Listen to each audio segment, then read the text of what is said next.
Minus, negatif. Mungkin. Iya. Seperti tahun ini minus.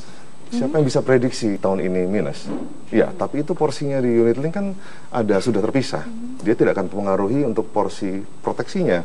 Dia berdiri sendiri memang. Tapi kejawabannya adalah iya.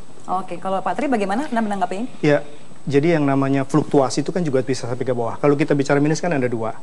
Kinerja dari produk investasinya itu turun.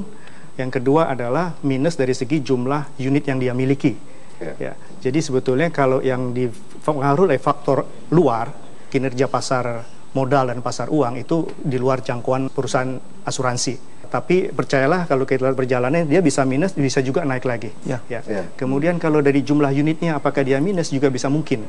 Karena apa? Pada saat dia turun, harga unit juga turun. Jadi kuncinya sebetulnya adalah disiplin untuk terus membayar. Ya, artinya ada beberapa komponen di dalam unit link itu ya Pak ya. Kira-kira apa aja sih supaya masyarakat awam ini tahu bahwa sebetulnya kok bisa minus itu dari yang mana? Tadi kita bicara investasi, asuransi, yang mana nih Pak? Ya, sebetulnya yang saya tahu adalah dari jumlah nilai tunai itu bisa dipakai untuk membayar proteksi. Betul. Ya, proteksi itu ada biaya-biayanya, administrasi ada biaya-biaya itu dipakai buat bayar itu. Kalau ininya turun, tentunya ininya nggak cukup, dia minus. Kalau dia minus mungkin ada metode hutang atau apa di dalam itu, mungkin teman-teman dari perusahaan asuransi lebih mengerti. On this financial risk, yes, as I said, all financial markets will have its up and down. There is not one market that goes up forever, neither is there one that goes down forever. Again, going back to my dollar cost averaging concept, right? And because unit-linked products are designed for long-term savings and long-term protection, if you keep paying, right, if you just keep paying your premiums, you will not be disadvantaged, because if you keep paying for the duration of the product, whether it's at 20 or 25 years, depends on what you buy. In the long term, you will maintain your insurance protection and you will increase and build up your savings pool. Oke, tapi memang idealnya kita harus manage juga risiko itu. Gimana pun biarpun jangka panjang kita terus beli pada saat tinggi dan rendah, kita tahu itu risiko pasar. Tetapi bagaimanapun kita harus kendalikan risiko itu. Karena kalau tidak, yang menjadi repot adalah pada saat kita nanti udah mendekati mau pensiun, kita bagi tabung tarik dana, pada saat lagi di downturn, di bawah, itu pengaruhnya sangat luar biasa. Maka the only thing yang bisa kita lakukan, kalau di kita generali, kita gunakan sistem, di mana komputer yang memiliki risiko itu. Kalau pada saat pasar lagi naik, kita biarkan naik. Pada saat dia lagi turun, biarlah terjadi cut loss, dipindahkan ke instrumen secara aman, nanti di bawah dibeli lagi sehingga unit kita bertambah banyak. Maksudnya tujuannya memindahkan instrumen ke yang tempat lebih aman itu adalah head fund dari adalah manajer investasi dari asuransi atau kami sendiri sebagai nasabah yang harus melakukan. Kalau di generali sistem melakukan itu. Jadi ibu cuma tanda tangan aja dari awal mau desain maunya seperti apa, sistem melakukan untuk itu. Sehingga ibu bisa jalan-jalan, Bu Seri bisa jalan-jalan ke New Zealand pun sistem akan memanage risiko ibu sehingga ibu jauh dari risiko itu. Tujuannya apa? Supaya proteksi tadi terbayar. Sehingga nanti pada saat mau pensiun menggunakan dananya masih cukup banyak. Oke, saya akan melanjutkan pertanyaan dari Pak Benny tadi yang belum terjawab mengenai biaya-biaya. Nah, ini ada biaya-biaya apa saja yang masuk ke dalam unit link? Karena banyak yang bilang sebaiknya kalau mau investasi saya atur sendiri saja daripada ikut unit link, karena banyak sekali biaya-biaya terselubung. Nah, mungkin Bapak bisa menjelaskan? Mengenai biaya, ini sesuai dengan manfaat yang diterima oleh nasabah. Karena dengan makin nyamannya berarti jelas memerlukan cost juga. Di setiap perusahaan asuransi pasti berbeda-beda istilahnya. Tapi ada juga yang namanya biaya admin fee, misalnya untuk administrasi polis. Di AIA itu namanya admin fee, tetapi di Prudential ataupun Generali sama. Ada juga misalnya biaya kalau kita melakukan switching. Nah, itu juga dikenakan biaya. Perpindahan dari dana investasi yang satu ke yang lain itu juga memerlukan biaya. Dan juga ada biaya penarikan dan segala macam. Itu adalah biaya-biaya yang selalu disebutkan di dalam ketentuan umum polis. Dan memang selalu dijelaskan di muka oleh berarti para bukan agen. terselubung ya, tapi bukan transparan. Itu transparan. Broadly, there are 4 key components in a unit link policy. Number 1, it is the acquisition cost, which comprises of the sales charges and the underwriting charges. Number 2, there's the admin fee, right? Number 3, there's the cost of insurance, and number 4, there's the asset management fee. Initially, that's why I say unit-linked product is much more transparent compared to the traditional product. Artinya tambahan juga untuk yang porsi investasinya lagi, itu ada fun fact sheet yang diikutsertakan juga. Itu dikirimkan secara berkala setiap bulan. Jadi setiap transparansi. bulan, bukan setahun sekali ya? Enggak, setiap bulan kita kirimkan itu. Ini berbeda setiap perusahaan atau memang semuanya sebulan sekali dikirimkan kepada nasabah? Aturan itu harusnya minimum itu 1 kali setahun.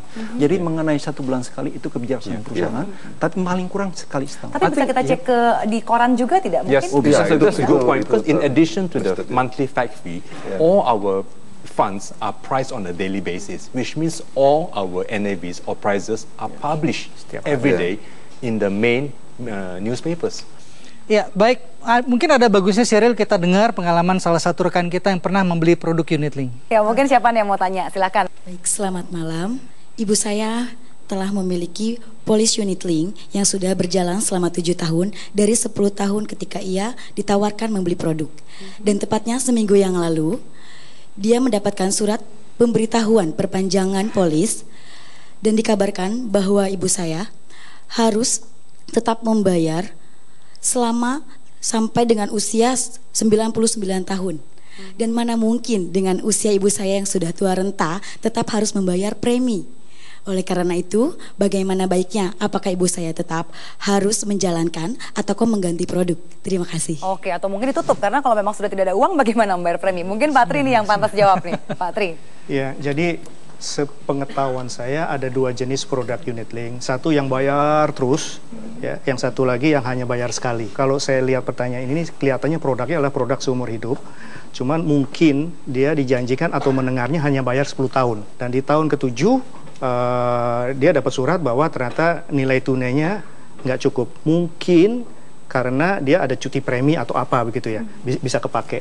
Jadi kalau kasus ini memang ada baiknya dilihat lagi lebih detail situasinya sebetulnya seperti apa. Dia bisa datang ke agennya atau ke perusahaan asuransi untuk cari tahu sebelum dia mengambil keputusan apakah berhenti atau terus. Oke, Pak Edi. Sebenarnya ini memang suatu pertanyaan sangat bagus deh. Hal itu kita ngelihat juga, khusus kita generali kita ngelihat bahwa memang tadi kita berkali-kali kita ngomong, kenapa perlu kita jaga investasi itu? Karena investasi itu kalau sampai berkurang terus, nggak cukup bayar proteksinya, sehingga ibu Anda akan terus bayar sampai cukup tua. Kita sangat penting menjaga investasi itu, maka kalau kita dengan konsep UBI tadi itu, kita jaga pohon dan daun tadi kita pasang kayak hidroponik, ada alatnya, sehingga nanti kalau kena banjir nggak kena, kalau sampai kena hama nggak kena, kita jaga. Supaya apa? Kalau tumbuhannya bagus, daunnya bagus, dia bisa ngisi akarnya, jadi tumbuhan bisa dibayar. Sama dengan ibu Anda tadi, kalau kita jaga investasi secara baik, tapi jaganya kadang-kadang kita nggak bisa pakai orang, kita harus pakai sistem, pakai alat. Kenapa? Karena orang biasanya itu, kalau kita ini sebagai orang, kita agak sedikit tamak, kalau nggak tamak kita penakut. Tujuan kenapa? Tujuannya seperti Pak William bilang tadi, kalau di bawah, kondisi lagi di bawah, kita takut untuk terus bayar. Kalau lagi di atas, kita tamak, kita mau ngambil duluan gitu. Jadi itu yang sifat manusia. Tapi kalau sistem itu nggak ada tamaknya, nggak ada takutnya. Kalau dia bilang, ya udah, kalau sampai turun 5% ya tolong diamankan. Kalau kurang lagi, turun lagi minus 10%, Anda masuk kembali. Kalau ada sistem yang seperti itu, maka ibu Anda nggak sampai terjadi. Oke, baik, kita harus kembali jeda. Nanti di segmen berikutnya, ini kan orang sudah mulai lebih paham mengenai Unitlink. Kita akan keluarkan lagi pertanyaan dari awam lagi.